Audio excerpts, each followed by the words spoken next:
અમદાવાદમાં ફરી દીપડો દેખાયાની ચર્ચા અફવા નીકળી છે. કર્ણાવતી ક્લબ પાસે દીપડો દેખાવાની વાત અફવા સાબિત થઈ.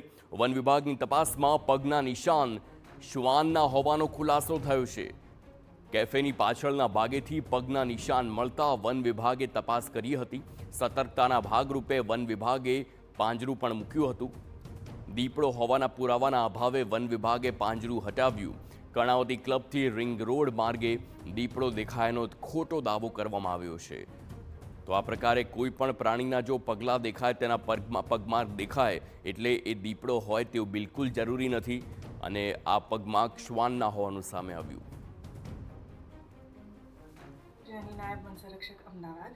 કર્ણાવતી ક્લબની પાછળ દીપડાના પગમાર્ક્સ અને દીપડો જોવા મળ્યાના ન્યૂઝ વાયરલ થતાં વન વિભાગના સ્ટાફે સ્થળ તપાસ કરેલ હતી, જેની અંદર જણાઈ આવ્યું હતું કે પગમાર્ક્સ કૂતરાના